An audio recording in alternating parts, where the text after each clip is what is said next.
സുഹൃത്തുക്കളെ, ഇനി പറയാൻ പോകുന്നത് ടെൻസ് ഫോമാണ് പറയാൻ പോകുന്നത്. അതായത് പ്രസൻറ്റ് ടെൻസ്, വർത്തമാനകാലത്തിൻ്റെ 3 പിരിവിൻ്റെ വീഡിയോ ചെയ്തിരുന്നു. ഇത് 4ാമത്തെ പിരിവാണ് പറയുന്നത്. പ്രസൻറ്റ് ടെൻസിൻ്റെ 4ാമത്തെ പിരിവ്.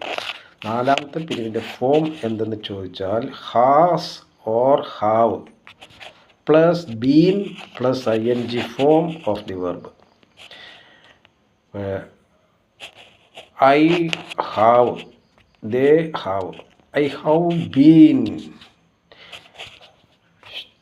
studying, they have been studying, she has been studying, he has been studying.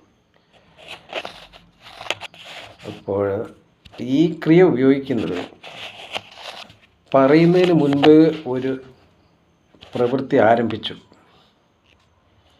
പറഞ്ഞതിന് ശേഷം അത് തുടർന്നുകൊണ്ടേയിരിക്കും. ഇതിൻ്റെ ടൈം ആഡ്വേർബിൾസ് എന്ന് പറയുന്നത് സമയത്തെ കുറിക്കുന്നത് സിൻസ്, ഫോർ, ഇവ രണ്ടുമാണ്. അപ്പോൾ സിൻസ് എന്ന് പറയുന്ന പോയിൻ്റ് ഓഫ് ടൈം എന്ന് പറയുന്നത് ഒരു സമയത്തെ കുറിക്കുന്നത്, എന്ന സമയം മുതൽ.